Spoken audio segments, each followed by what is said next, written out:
Fala aí pessoal, tudo bem com vocês? Eu sou Pedro Aleri e está começando mais um programa Invasores aqui no nosso canal Terça Livre. A gente se vê logo depois da vinheta. No ar, mais um campeão de audiência. Programa liberado para maiores de 14 anos. Censura 22 horas. Versão brasileira, Herbert Richards. É isso aí, meus amigos, mais um programa Invasores começando aqui no nosso domingo, dia 12 de setembro de 2021, dia marcado aí pelas manifestinhas dos nossos amigos. Mas não é sobre isso que nós vamos falar hoje, nós vamos gastar nosso tempo falando sobre uma coisa muito melhor, como vocês podem ver aí no título, Por que o Cavaleiro das Trevas desperta esperança? Pode ser meio contraditório a gente ter trevas e esperança numa mesma sentença, sem que elas sejam inversas, mas é sobre isso que nós vamos falar aqui hoje. Muito prazer estar aqui com vocês mais uma vez, sempre às 8 horas aqui no nosso canal Terça Livre. Hoje, infelizmente, eu estou sozinho, nosso querido amigo Max Cardoso não pôde comparecer para gravar aqui com a gente, para fazer esse programa, mas eu espero que vocês consigam me aturar pela próxima hora aí, mais ou menos. Pois é. Como vocês podem ver no título, nós vamos falar sobre esta maravilha aqui, sobre esta beleza que é a trilogia do Cavaleiro das Trevas do Nolan. Temos aqui o Batman Begins, Batman o Cavaleiro das Trevas e Batman o Cavaleiro das Trevas Ressurge. É sobre essa trilogia que nós vamos falar, que, por incrível que pareça, pode nos ajudar bastante a entender boa parte do cenário cultural e boa parte do cenário político aqui do Brasil. É só você trocar alguns nomes, só você fazer aí algumas relações que eu tenho certeza que você vai tirar várias lições. Sobretudo, gente, a cultura pop ela é riquíssima para esse tipo de coisa. Como eu falei com o Max em alguns programas atrás, a cultura pop é basicamente o caldo, é aquilo que sobra quando a gente espreme o máximo de um clássico para tentar fazer o povão engolir. Para você ter uma noção da importância da cultura pop, basicamente o Rei Leão que você assistiu naquele VHS amarelo, que eu tô ligado, aquilo ali é Shakespeare total, aquilo ali é Hamlet todinho. Só que como você não vai colocar um livro aí que tem pelo menos uns 2 séculos para os nossos queridíssimos amiguinhos crianças, né? Para as nossas queridas crianças lerem, a gente bota o Rei Leão para eles assistirem, que as lições elas vão ser passadas da mesma maneira, certo? Bom, antes de mais nada, já queria pedir para você deixar o seu like no vídeo, compartilhar nas suas redes sociais, ativar o botão aí de inscrição para você ficar inscrito aqui no canal Terça Livre, para você dar aquela relevância para nós aqui, e também ativar o sininho, porque diz a lenda que o YouTube notifica. A gente não acredita muito, mas é bom garantir, então ative esse sininho aí. Então é isso, pessoal. Antes de mais nada, é bom a gente deixar os últimos acontecimentos aqui do Brasil mais ou menos claros. A gente vive basicamente, acho que não é novidade para ninguém, uma insegurança jurídica muito grande. A gente tem uma insegurança jurídica, a gente tem uma insegurança financeira, a gente tem uma insegurança física, a gente não sabe se vai voltar vivo para casa, né? A gente tem todas as prisões arbitrárias que vem acontecendo nesses últimos tempos. Tivemos aí, que mais? As coisas caras pra caramba, temos um clima tenso, uma polarização maluca e um medo que não acaba mais.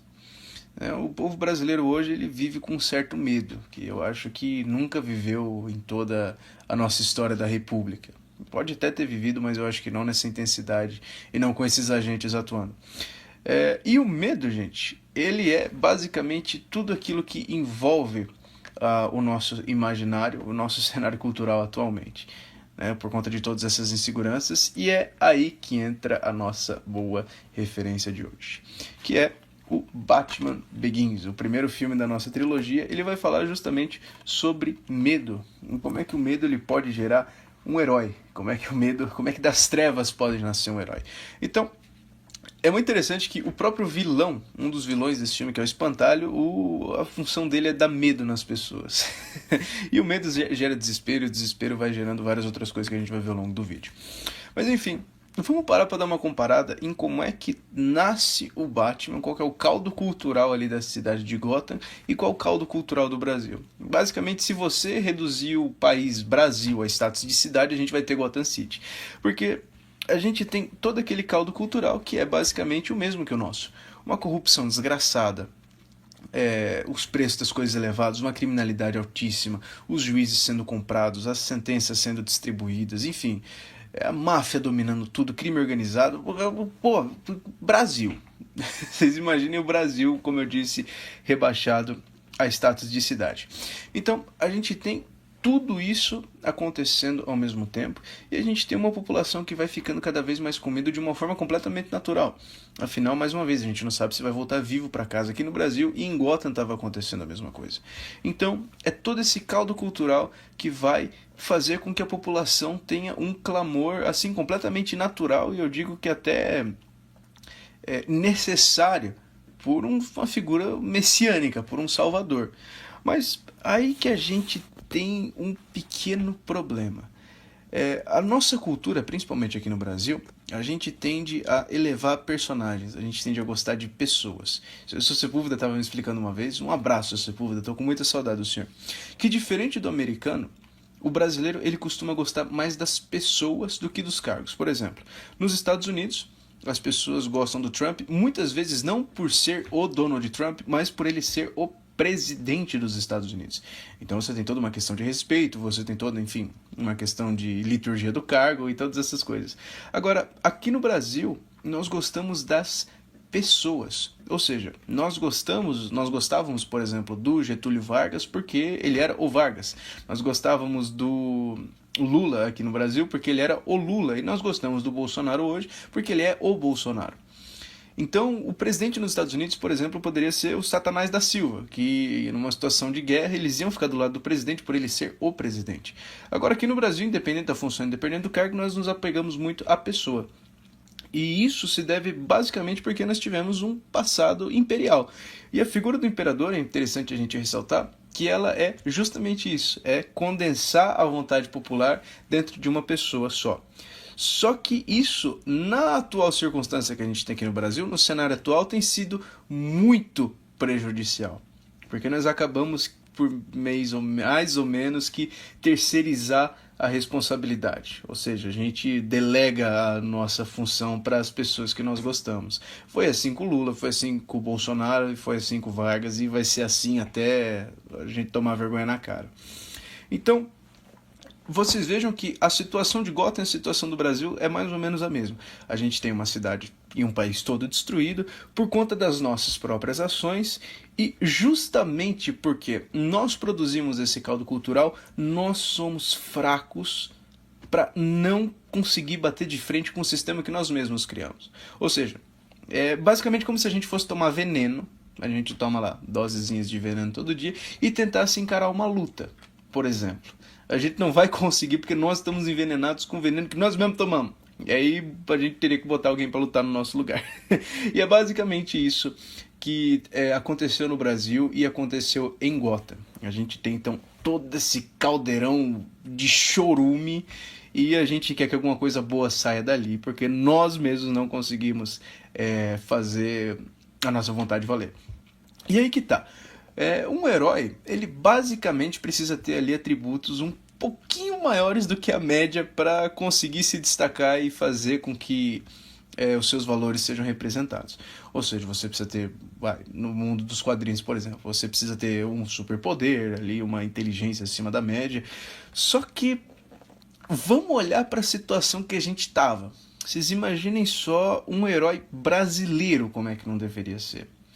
Então, mesmo com todos os padrões ali estabelecidos, mesmo com a média das pessoas ali de Gotham, por exemplo, ou aqui do Brasil, sendo absolutamente cagados, né, sendo toda aquela maluquice que a gente sempre está acostumado, não ia gerar alguma coisa muito boa, né? Não no sentido de como é que eu posso dizer? Não dele ser ruim, mas dele ser muito pior do que as pessoas esperam. É aí que a gente entra naquela velha frase do Batman, que ela para mim é muito emblemática, que ele não é o herói que Gotham quer, mas ele é o herói que Gotham merece. E a gente consegue entender isso porque o herói ele foi justamente formado naquele meio. É você tentar fazer uma escultura, sei lá, de você tentar esculpir em marfim, aliás, você tentar reproduzir um Davi, por exemplo, do Michelangelo, só que com terra, Basicamente isso. Ou seja, toda a matéria-prima para a construção de um herói, ele tá no caldo cultural da nação, ele tá no caldo cultural onde ele é inserido. Então, a gente não pode cobrar muito do Batman por ele ter nascido em Gotham, por assim dizer. Então, basicamente ali, o cenário onde esse herói está inserido, ele vai dizer muito sobre o herói. Ou seja, para sanar todas as trevas de Gotham, a gente precisaria de uma luz muito intensa, a gente precisaria dali do arauto da mas, pô, não dá para sair da Terra, mais uma vez, um Davi, por exemplo. A gente precisa de todas as circunstâncias, etc, etc. E é a mesma coisa que a gente tentar jogar, mais uma vez, para deixar o exemplo claro, a mesma coisa que a gente tentar jogar uma esponja num pântano e esperar que vá drenar tudo bonitinho. Não. Enfim. Ou seja, dali daquele meio, daquela circunstância todinha, o melhor que tinha de todas aquelas pessoas era o Batman. Com toda a sua truculência, com toda ali a sua violência, com toda a sua com a trevosidade, por assim dizer. Enfim, então o real sentido de Cavaleiro das Trevas, olhando por essa ótica, não é que ele não é que ele pertença às trevas, não é que ele seja do mal, mas é porque é ali que ele habita. Então a gente tem todo esse caldo cultural, e o que Gotham conseguiu produzir? O melhor de seus filhos foi o Batman. Então não é mais uma vez o herói que precisa, mas é o herói que Gotham merece, porque foi o que Gotham conseguiu produzir, foi o que Gotham conseguiu oferecer para o mundo e está aí até hoje. E vocês vejam que é muito interessante a gente observar isso, porque aqui no Ocidente, né, principalmente com toda essa doideira cultural que nós vemos vivendo, a gente tende a associar muitas vezes, isso um parênteses aqui na nossa análise, a gente tende a associar muitas vezes uma pessoa boa com uma pessoa indefesa, com uma pessoa limpinha, com uma pessoa ali com aparência, etc., com aquele carneirismo, por assim dizer. Mas ser bonzinho, gente, é justamente o contrário de você ser indefeso. Até porque não existe mérito na inércia. Ou seja, você não pode dar mérito para uma pessoa que não faz nada. E a gente aqui no Ocidente, a gente perdeu essa noção, enfim, por conta desse carneirismo cultural que vieram tentando programar a gente, mas a virtude da bondade, a virtude do heroísmo, ela está justamente no homem ou na mulher que consegue ser perigoso, letal e tem o domínio sobre essas capacidades. Diferente do cara que usa isso pro mal, o herói ele usa isso pro bem. E é até interessante que uma analogia que é muito boa. O Sniper Americano, o Anderson adora esse filme, a gente assistiu muitas vezes já. E tem uma frase nesse filme que ele gosta muito, né, onde o pai está explicando para os filhos ali que arrumaram briga na escola o seguinte, que existem 3 tipos de pessoas no mundo. E esse exemplo ele é arrebatador nesse sentido. Existem os lobos, que são abençoados ali com a violência, mas usam pro mal. Tem as ovelhas, que são boazinhas, é o que a gente acha que é o bonzinho hoje em dia, o cara que é indefeso. E a gente tem os pastores, que também são abençoados com o dom da agressão, só que eles usam a agressão para conter os lobos. Então, é interessante a gente observar que, num primeiro momento, os cidadãos de Gotham, eles ficaram, ai meu Deus, como é que pode surgir alguém tão truculento, alguém tão agressivo, ai, como é que pode não ser limpinho, não ser cheiroso, não andar de roupinhas engomadas, etc, dessa desgraceira que é a nossa cidade. Então, às vezes, a gente fica exigindo muito dos nossos representantes, dos nossos heróis, virtudes que nós mesmos não temos. Virtudes que nós mesmos não conseguimos produzir. Virtudes que o nosso meio não propicia que aconteçam. Mas mesmo assim, de todos, os nossos heróis, eles ainda são o melhor que nós conseguimos dar. E é interessante que eu costumo sempre dizer o seguinte, que os heróis de uma nação representam aquilo que um povo é chamado a ser. Ou seja, por piores que sejam os nossos heróis atuais, ainda assim, eles carregam um pouco daquela nobreza que nós vimos os nossos grandes antepassados, por exemplo, como o Dom Pedro I da vida, como os pracinhas da Febe, enfim. Mas, voltando aqui ao nosso filme, a gente tem então, nesse primeiro momento, um choque muito grande, porque as pessoas ficaram horrorizadas com o que produziram. Se aquele era o mais virtuoso de nós, então nós estamos ferrados. E é justamente isso que o primeiro filme do Batman ele vai representar. Que por pior que seja a situação, sempre tem uma pessoa virtuosa que é capaz de lutar um bom combate e fazer com que o povo seja feliz, fazer com que ele possa inspirar as outras pessoas. E o primeiro filme ele vai acabar mais ou menos dessa forma. O Batman Begins é justamente o surgimento do Batman em toda essa esparrela. Então, o herói surge, as pessoas ficam felizes, o vilão é derrotado, e aí nós vamos pro segundo filme, que é o Cavaleiro das Trevas, diga-se de passagem, o meu favorito. Enfim, nós temos aqui uma situação que ela já é um pouco mais perigosa. Ela já é mais ou menos o arco que nós estamos aqui no Brasil. O que acontece? Nós temos aqui, então, a seguinte situação. Nós temos alguém que se levantou contra o mal. Nós temos aí um apoio / admiração da população, porque por pior que seja o nosso herói, ainda assim é um herói, ainda assim está lá lutando por nós, então, ok, tudo bem, segue o barco. Só que aí nós temos o revide do mal. Porque muita gente acha que, vou ali lutar contra o narcotráfico, eu vou ali lutar contra o pessoal que está promovendo pedofilia na internet, vou ali lutar contra todo o mal revolucionário e vai ficar tudo bem. Eles esquecem que todas as ações têm consequências. Esse é o povo mais inocente. E é aí que nós somos introduzidos a dois personagens muito importantes nesse segundo filme. Nós temos o Coringa e nós temos o Harvey Dent, que a gente vai falar um pouquinho mais pra frente. Bom, é interessante também a gente mencionar que depois do primeiro filme, depois aí dessa ascensão desse herói, nós temos um povo inspirado. Porque, gente, essa é uma característica fundamental do bem. E é por isso que a verdade e o bem, eles sempre são assim forças avassaladoras demais dentro do espectro cultural. Porque quando a gente observa um herói, quando a gente observa uma pessoa mais virtuosa que a gente, quando, por exemplo, eu contava, na minha época de ensino médio, a história da FEB pro pessoal, a Força Expedicionária Brasileira, o pessoal se voltava a chorar. Porque a virtude ela é muito engraçada, ela esfrega na nossa cara que a gente é miserável. Então a gente se sente um pouco mais na obrigação de tentar retribuir para o mundo ali o bem que nos foi feito.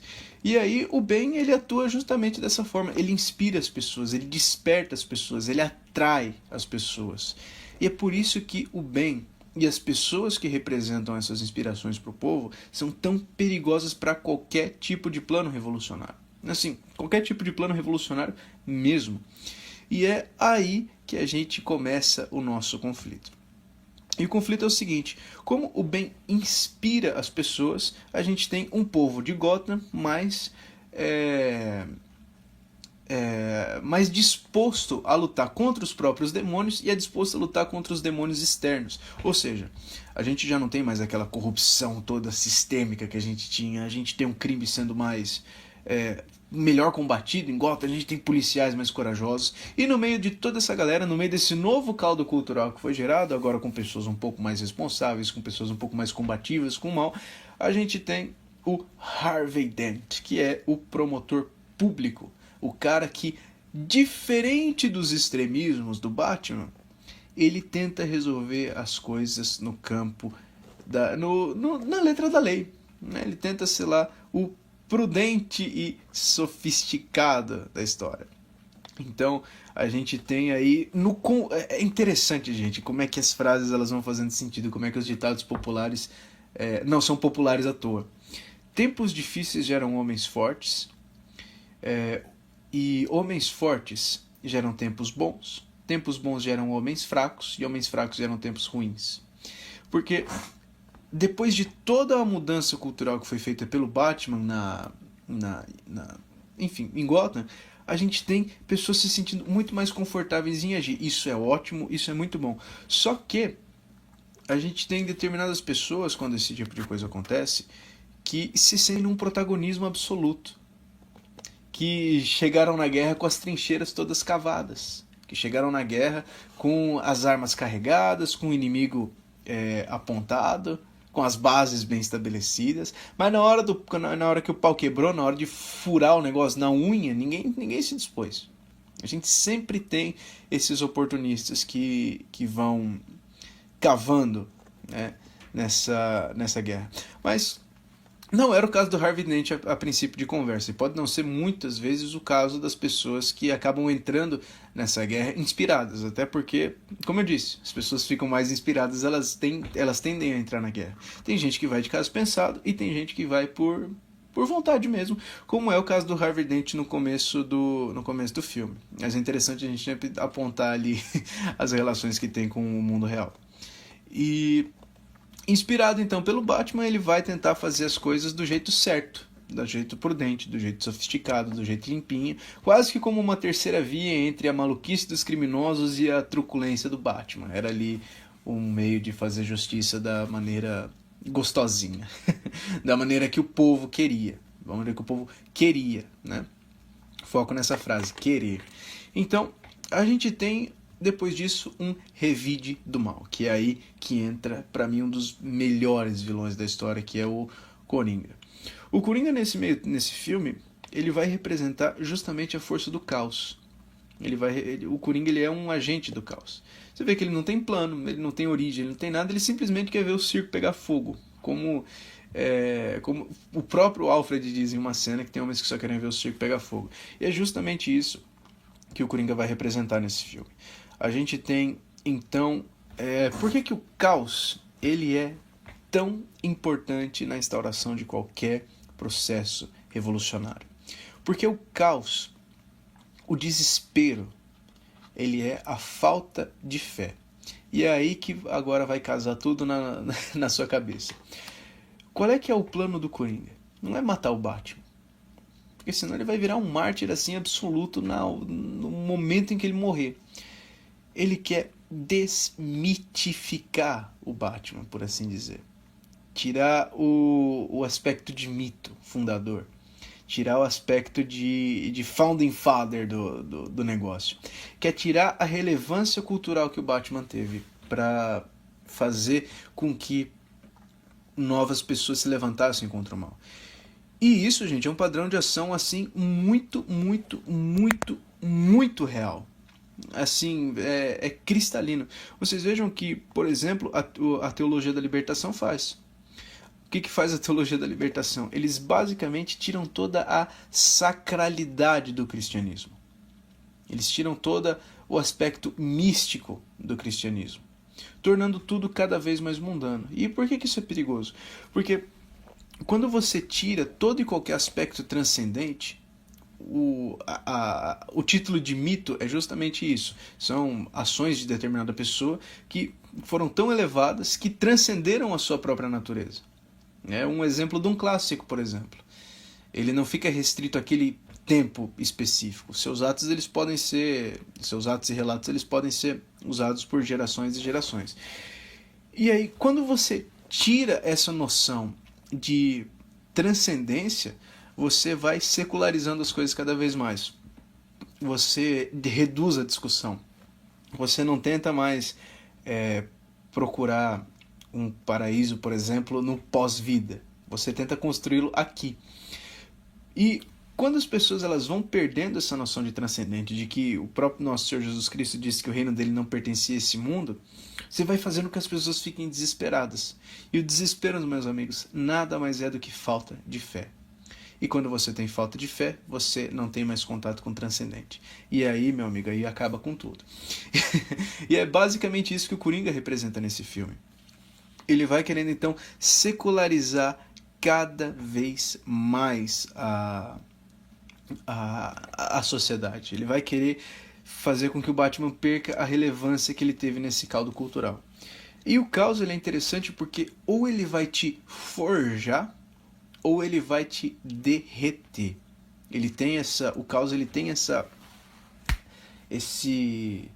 característica de ser ruptivo mesmo, de ser preto no branco, água no vinho e por aí vai.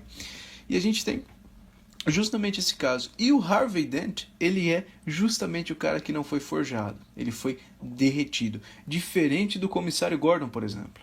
A gente tem, então, por conta de acontecimentos do filme que não que não cabem aqui agora na nossa análise, até porque seria spoiler. Mas enfim, a gente tem então um Harvey Dent que ele é completamente seduzido pelo discurso do caos. Ele perde o contato que ele tinha com a sua missão de primeiro momento. E ele passa a ser um agente do caos. Olha só que doideira como as coisas vão fazendo sentido. A terceira via, né, entre a loucura dos criminosos e a loucura do Batman, acabou sendo usado como ferramenta do mal. Quem diria, né, gente? Quem diria que ficar em cima do muro é, assim, uma coisa, como é que eu posso dizer, horrível. A primeiro momento, como eu disse, o Harvey Dent estava muito bem intencionado, mas acabou que ele perdeu o foco na sua missão. E por que ele perdeu o foco na sua missão? E é aí que nós vamos entrar. Porque, gente, a luta contra o mal, ela cobra um preço muito caro. E, infelizmente, o Harvey Dent não pôde pagar esse preço. A gente vê, por exemplo, o surgimento aí de várias perseguições, de uma porrada de coisas. O mal, ele retrucou. Depois de todas as ações que foram promovidas aqui por nós, desse lado do lado azul da força, o mal retrucou. E muita gente não aguentou o truco do mal de volta, gente. Não aguentou, muita gente foi derretida pelo medo, muita gente perdeu a coragem, muita gente traiu o que acreditava nesses últimos tempos. Né? Porque o mal cobra seu preço, a luta contra o mal ela cobra seu preço. O mundo jaz no maligno. Então, meu amigo, se fizeram tudo que fizeram com Jesus, imagina o que vão fazer contigo. Então, o que acontece? O que eu quero dizer com isso? Eu quero dizer que o Coringa ele fez exatamente a mesma coisa. Só que ele deu um bônus. Além de promover todo o caos, além de deixar as pessoas fora de eixo, fora de si, além de tocar o terror na cidade, ele ainda fez uma coisa que é muito interessante da gente analisar, que vem acontecendo muito também. Ele fez com que as pessoas reconhecessem a autoridade do mal sobre a vida delas. Ele fez com que as pessoas abdicassem da sua liberdade para ter ali a segurança. E como é que a gente vê isso? Porque o Coringa ele ameaça o seguinte, galera, enquanto o Batman não aparecer, não mostrar quem é, né, não mostrar que ele é só um homem, que ele não é um mito, que as coisas que ele faz não têm relevância, eu vou matar um monte de gente, eu vou continuar tocando terror aqui. Para que as pessoas pudessem ficar seguras, para que elas pudessem ali continuar a sua vida normal, elas iam entregar seu Salvador. Vocês vejam como é interessante, o povo escolhe Barrabás, gente, de verdade. O povo escolhe Barrabás e escolheria até hoje. Qualquer promessinha vazia, qualquer confortinho que o movimento revolucionário ofereça, as pessoas vão abdicar de tudo. E eu não estou dizendo isso na condição de santão, não, gente. Eu peço a Deus que se um dia chegar a minha vez, eu não faça esse tipo de coisa. Né? A boca está mais perto dos ouvidos de quem fala do que os ouvidos de quem ouve. Então essa é uma reflexão que é para todo mundo fazer. E o que acontece? Nós muitas vezes esquecemos que entre terra prometida e escravidão no Egito, meu amigo, tem um tempinho de deserto para a gente passar. É interessante que enquanto o povo de Deus estava cruzando o deserto em busca da terra prometida, teve nego que sentia saudade das cebolas do Egito, cara. Ah não, a gente tava escravo no Egito? Tava, mas pelo menos a gente tinha uma tendinha, não ficava com a cacunda no sol aqui, mocota. Nós comia cebola? Comia, mas pelo menos era refeição garantida todos os dias. Vocês vejam só que a mentalidade do povo, ela sempre vai ser a mesma. De se ajoelhar perante os ditadores para que possam garantir as suas pequenas regalias. E o Coringa fez exatamente isso com o povo de Gotham. Fez exatamente isso com toda a galera que estava lá. Elas elas clamaram pelo mal. Elas preferiam entregar o seu Salvador, jogar tudo que o Batman fez na lata do lixo, para que, não, gente, vamos parar, porque a luta contra o mal tá muito cara. Olha só que novidade. Olha só que novidade. Vocês vejam que nós, como cristãos, nós estamos perdendo essa combatividade. A gente acha que a luta contra o mal vai ser fichinha. Vai ser uma maravilha. Não vai ter tentação no caminho. Não, é só flores. Quando é justamente o contrário. A igreja não é chamada de corpo de Cristo em vão. É só você observar o que os cristãos passam e o que o corpo de Cristo passou, gente. Pô, aqui é vale de lágrima pra caramba, então não tem, não tem muita desculpa. Então a gente vê que o povo de Gotham, ele sucumbiu ao mal. Ele clamou pelo mal, ele pediu pelo mal. E isso trouxe várias consequências, né? Isso trouxe, assim, isso sempre traz uma consequência muito grande. Então, o Harvey Dent caiu e ele virou, então, o nosso querido vilão Duas Caras. Virou um agente do caos. É até simbólico a gente parar para pensar o porquê da dualidade do vilão, né? Ele é um cara... Ele é literalmente o em cima do muro. Tá entendendo? Ele é literalmente em cima do muro. Metade na luz, metade nas trevas. Nem um lado, nem o outro. É a terceira via. Terceira via que sempre acaba pendendo pro lado do mal. Que, enfim, a gente sabe que isso acontece. Então, a gente tem todo esse cenário mais uma vez construído. E por conta de todos os acontecimentos do filme, o Batman acaba saindo como vilão. O Batman acaba saindo como vilão da história, né? E as pessoas substituem o mito. Porque agora, depois de todas as coisas que o Harvey promoveu quando era gente boa, eles preferiram ter a figura limpinha, a figura gente boa, o cara democrático, o cara da ciência, que no final se demonstrou um grandíssimo de um merda, mas pô, mesmo assim, é o cara que fala bonito. Ele não é sombrio que nem o Batman. Não, ele não anda nos telhados no meio da noite. Ele não veste capa preta. Ele é limpinho. Ele é o herói que nós queremos. Ele é o herói que afaga o nosso ego. Ele é o herói que garante aqui o nosso conforto, o nosso deleite. Bom, e como eu disse, por conta de vários acontecimentos do filme, o Batman acaba sendo como vilão da história. Mais uma vez o povo escolheu Barrabás. Por favor, não estou comparando Batman com Jesus Cristo, pelo amor de Deus. Só estou dizendo que as situações de você sacrificar uma pessoa boa em detrimento de uma benesse momentânea é tipo eterno da raça humana. Mas então, nós temos mais uma vez esse caldo cultural deliciosamente formado. Nós temos então o que nos leva ao terceiro e último filme da trilogia, que é o Batman Cavaleiro das Trevas Ressurge. E qual é que é a desse filme? A gente tem então todo esse novo caldo cultural que é formado na mentira, porque o Harvey não era uma pessoa gente boa, ele não era o cara legal da história. Ele se demonstrou o maior traidor de toda a cidade. Ele se demonstrou o traidor ali daquele povo.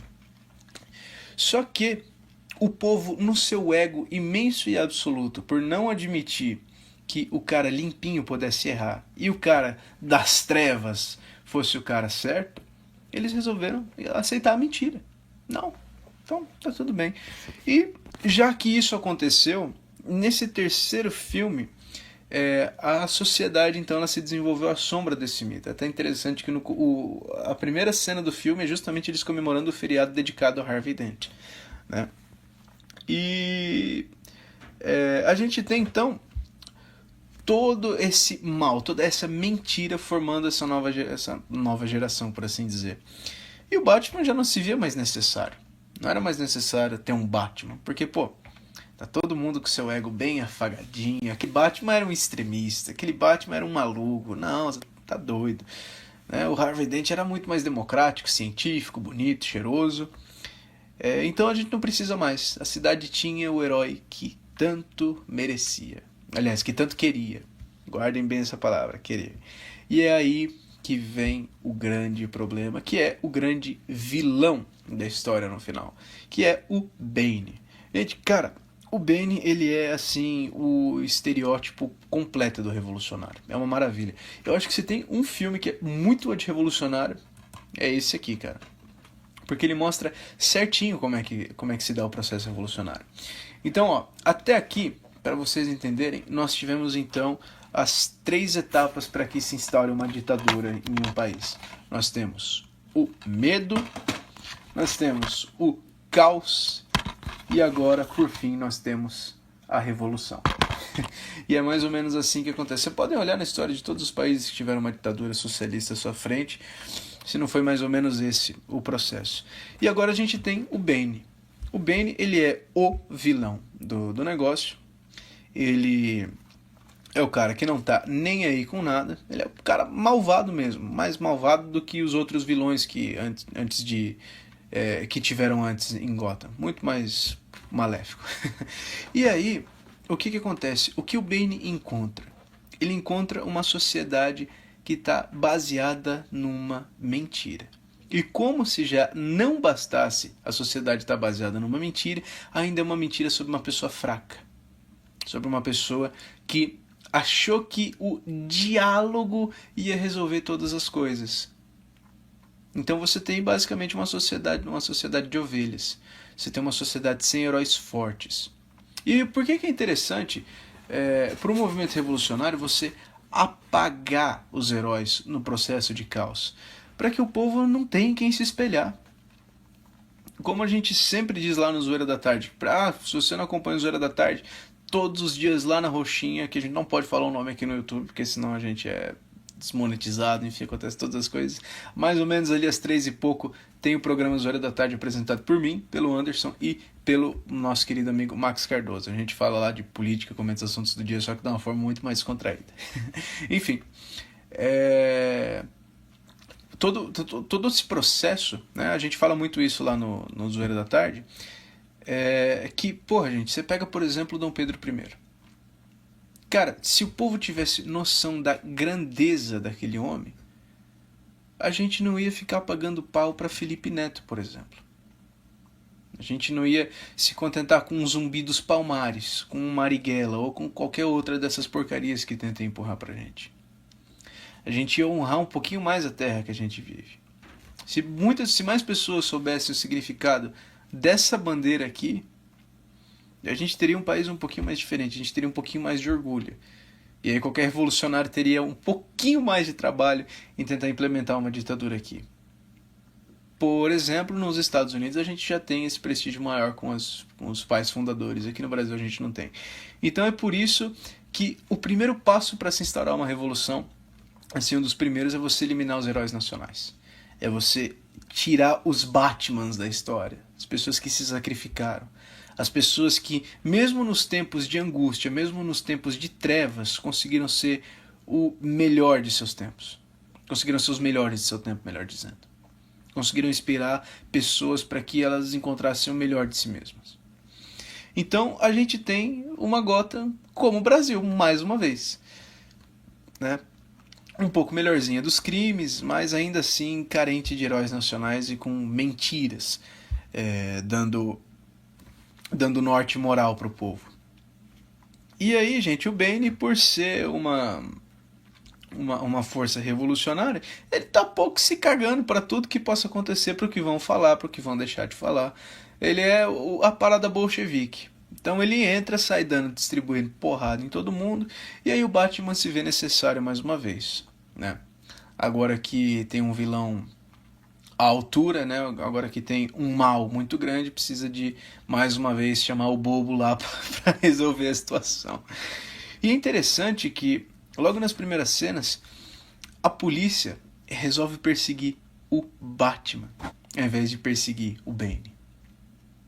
Porque, além de todas as falcatruas que aconteceram no último filme, o Salvador ainda ficou como culpado da desgraça.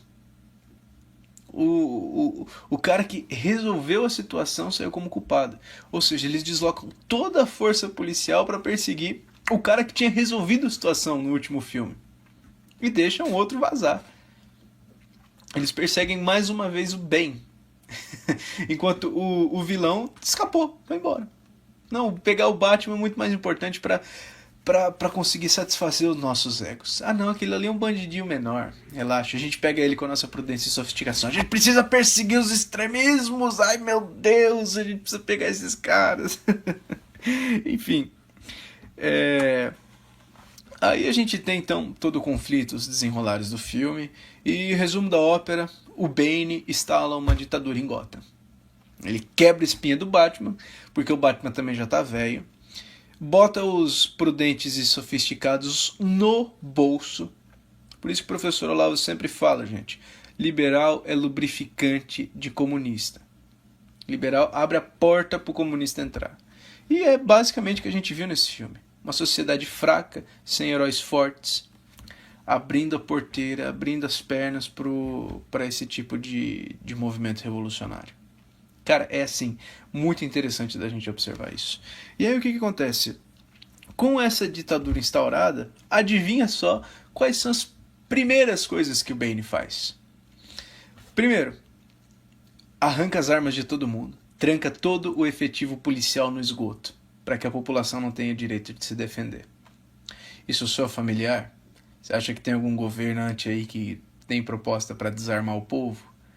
Você acha que tem algum governante que tem algum interesse em ter as pessoas com pouca ou nenhuma capacidade de se defender? Gente, esse é o primeiro passo, também um dos primeiros passos para você tomar o poder. É você deixar o povo indefeso. Ou você acha que muitos governadores teriam feito todas as coisas que fizeram se cada um tivesse um fuzil embaixo da cama, por exemplo? Eu tenho certeza que não. Mas assim, certeza absoluta. Povo armado jamais será escravizado, gente. Povo armado jamais será escravizado, já diria o nosso querido presidente Bolsonaro. Então, mais uma vez, o que ele faz? Arrancou as armas da galera. Agora toda a polícia está trancada no esgoto. Ah, outra coisa. Quem é que quer o fim da polícia militar também? Quem é que grita, não, acabou, tem que acabar, eu quero o fim da polícia militar? Pois é, o Bane fez isso, trancou todo o efetivo policial da cidade no esgoto. Aí a população não tem mais como se defender. E o que ele fez? Pegou as armas que ele tanto condenava. Mais uma vez, tática velhíssima do socialismo, gente. Ah, vamos fazer o referendo aqui do desarmamento? Vamos desarmar a população? Ê! Quem está com o monopólio das armas hoje se não é o Estado? Se não foram as pessoas que promoveram o desarmamento? É lógico. E segunda coisa, o que ele faz? Ele solta os presos. Olha só que maravilha. Ele inverte toda a ordem social. Ele tranca os policiais no esgoto, tranca os cidadãos de bem que estão aí apaisando e solta os presos. Mais uma vez, o que ele faz depois disso? Ele pega as propriedades dos ricos. Ele faz o julgamento dos ricos, faz o tribunal revolucionário, manda as pessoas caminharem no gelo, enfim, toda aquela pataquada revolucionária que a gente faz, né? E é interessante a gente observar que enquanto Batman estava no exílio, etc., enfim, tem todo o arco narrativo do Batman que é para uma outra análise, mas é interessante a gente observar que, assim como Bolsonaro disse na campanha, conhecereis a verdade vos libertará. O povo de Gotham só consegue se libertar quando eles realmente têm a noção de quem era o Harvey Dent, quem foi o Harvey Dent, e que o Batman não teve nada a ver com a sua morte, ou enfim. É quando toda a mentira ela é desfeita, que a verdade triunfa, que o povo também triunfa junto com a verdade. É só quando a mentira é derrotada, é só quando o povo tira de si aquela terceirização, é só quando ele toma o protagonismo que as coisas começam a funcionar. É muito interessante a gente observar. Então, lógico que tem todas aquelas cenas de ação e tiroteio no meio do filme, mas a mensagem principal dele é essa. Mais uma vez, inspirados pelo Batman, inspirados pelo herói, as pessoas conseguem despertar o que há de melhor em si. E é interessante que os mesmos policiais que perseguiram o Batman no começo do filme, eles saem na mão com os revolucionários. Eles pegam para si a responsabilidade. Não só eles, mas os cidadãos também. Os cidadãos eles se inflamam daquela vontade de liberdade, só que aí é meio tarde. É meio tarde, mas não é impossível. ela vai custar muito caro a retomada da liberdade. E ela custa muito caro mesmo, gente, tanto na ficção quanto na vida real. A liberdade, ela sempre custa sangue. Por isso que ela é tão preciosa, por isso que a gente não pode perdê-la nunca. Nunca, nunca, nunca mesmo. Então, a ideia do filme é essa, ter o sacrifício final do Batman. É um filme muito lindo, é um filme maravilhoso. Vocês, por favor, assistam. Então, o resumo da ópera é esse. Nós temos esses 3 filmes. Mais uma vez, o processo revolucionário, como é que ele vai se identificar. A gente tem o... Peraí, aqui. Não, a gente tem o medo, o caos e a revolução. Na minha análise, nós estamos aqui, ó. Nós estamos na fase do medo. Aliás, nós estamos na fase do caos. Vocês podem ver que todas as ações dos nossos inimigos, elas têm corrido para isso. Os nossos inimigos, eles estão clamando absolutamente pelo caos. Tanto pelo caos institucional, caos jurídico, todo tipo de caos que você possa imaginar. E o que eu quero dizer para vocês é o seguinte, gente. Muitas vezes nós cobramos do Bolsonaro, ou de quem quer que seja, atitudes mais enérgicas. Muitas vezes nós queremos o herói da nossa vontade, dos nossos sonhos. Sendo que de toda a merda que a gente fez, de toda a desgraça que o povo brasileiro conseguiu plantar, ainda assim tem pessoas boas, como o próprio Bolsonaro. Ele foi, assim, o melhor que nós conseguimos produzir. De todos nós, ele foi o mais corajoso. De todos nós, ele foi o mais bravo, o mais valente. E o que eu quero dizer é o seguinte, não se enganem com os 2 caras que vão surgir por aí. Não se enganem. Se o povo de Gotham tivesse seguido firme na hora do caos, eles não teriam que ter passado pelo 3º filme. Eles não teriam que ter passado por um momento de ditadura. Eu espero muito que nós aqui no Brasil não tenhamos que passar por isso também.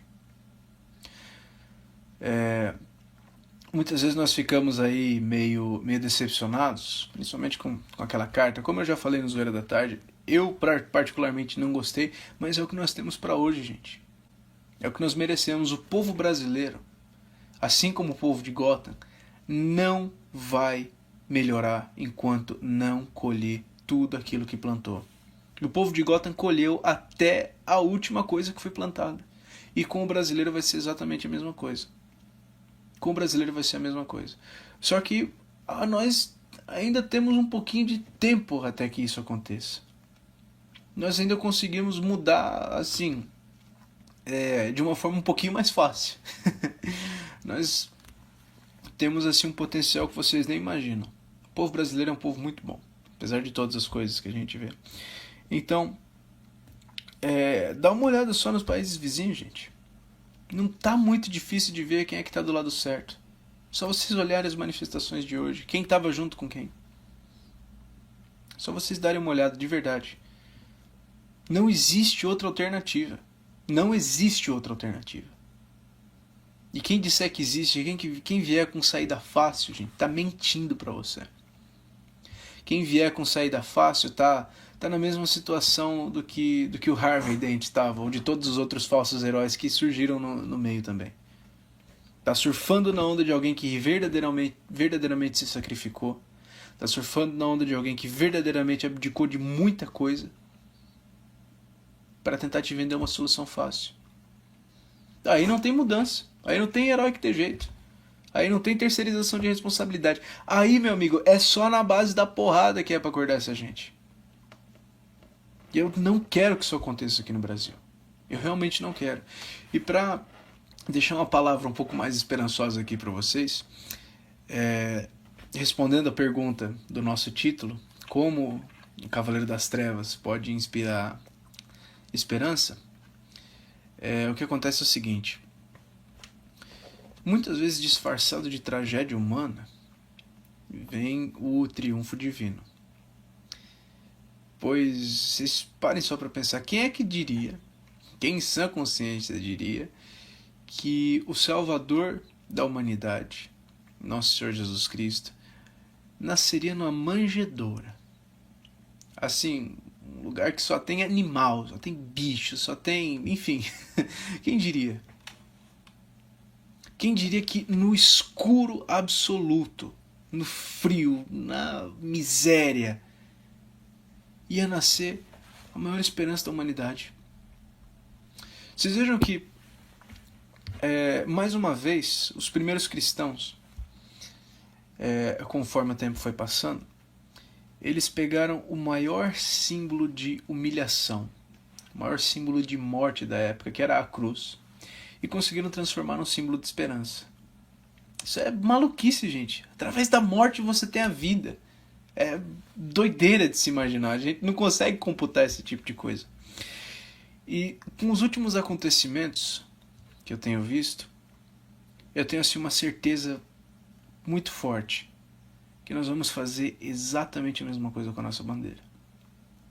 O que para muita gente, por muito tempo, significou corrupção, ladroagem, desesperança e todo tipo de coisa ruim, toda sorte de coisa ruim que a gente pode imaginar, hoje virou um símbolo de patriotismo muito grande, que o Jornal Nacional tem medo, que os nossos inimigos políticos também têm medo, que une as pessoas por um bem maior, que consegue inspirar ali as nossas novas gerações a ter um futuro um pouquinho melhor do que o que nós teríamos se não tivéssemos lutado. E os heróis de um povo, gente, eles são aquilo que vocês são chamados a ser. E o que eu quero dizer com isso é o seguinte: dentro de você, meu querido telespectador, existe um Dom Pedro I. Dentro de você existe uma Dona Leopoldina, um José Bonifácio, uma Princesa Isabel, um Pedro II, um pracinha da Força Expedicionária Brasileira. Vocês são chamados para isso. O povo brasileiro é chamado para o heroísmo. Só que para você, mas como a gente falou lá no início, para você conseguir ser um herói, você precisa realmente estar um pouquinho acima da média. Eu sei que é difícil, eu sei que é complicado. Eu também passo por isso. Mas a gente não pode perder a fé não, gente. A gente não pode perder a esperança nunca. Todos nós vamos errar, todos nós vamos cair, mas o nosso chamado é o mesmo. O nosso chamado é o mesmo, para todo brasileiro. Se você vê um grande brasileiro, meu amigo, você é chamado para aquilo, senão para coisas maiores.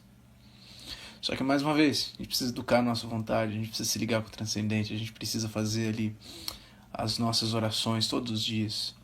A gente precisa pedir para Deus a inspiração. Mas eu tenho certeza absoluta que nós vamos conseguir mudar um pouquinho nossa situação. Só permaneçam firmes, tenham fé, se mantenham calmos, tentem evitar os oportunistas. E que eu tenho certeza que nós não vamos precisar de uma ditadura aqui no Brasil para fazer com que o povo acorde. Eu acho que não vai ser necessário. Mas se for, que o nosso povo tenha força. Que você também tenha força. Bom, espero que vocês tenham gostado desse programa. É sempre uma alegria imensa estar aqui com vocês. Hoje eu apresentei sozinho, mas eu espero que vocês tenham gostado da minha companhia, porque eu sempre gosto da companhia de vocês. Recomendação para o final de semana não poderia ser outra. Assistam a trilogia do Cavaleiro das Trevas depois de ver esse vídeo, que eu tenho certeza que vocês vão tirar várias lições. Se você quiser ter um debate desse, assim, exposições dessas, eu não digo só dessas, mas de várias coisas que nós falamos aqui no Terça Livre, na TV aberta. Pô, imagina só um assunto desse na TV, que legal que seria. Você, por favor, assine o Terça Livre Juntos. Se você assistiu o vídeo até aqui, eu tenho certeza que você vai amar o conteúdo do Terça Livre Juntos. São todos os nossos produtos em uma única assinatura. Revista Terça Livre semanal com os melhores colunistas, Diário Terça Livre, que é realmente diário. Você tem ali todas as notícias que nós comentamos nos boletins, esquematizadas, resumidas e com um link para você clicar e assistir só a parte que você quer. Você recebe um PDF todos os dias. A equipe do Edivaldo é sensacional. Eles fazem tanto o boletim da manhã quanto o boletim da noite e do Radar da Mídia todos os dias. Tem também os nossos cursos Terça Livre Escola e Terça Livre Academia, os professores mais incríveis do Brasil, professor Rafael Nogueira e vários outros. E também as Masterclasses, que são ali a cereja do nosso bolo. São aulas todos os meses com temas variados para você sempre ficar por dentro dos assuntos. Bom, pessoal, vou me despedir aqui de vocês. Espero que vocês tenham uma ótima semana.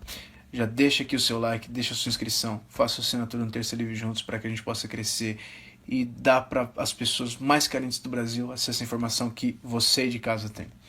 Eu sou Pedro Alaer, a gente se vê no próximo domingo. Se quiser, aqui o parênteses rapidinho, segue a gente lá no Instagram, @PedroAlaer, segue o Terça Livre também, @TercaLivre. E finalmente, a gente se vê no próximo domingo, pessoal. Fiquem todos com Deus.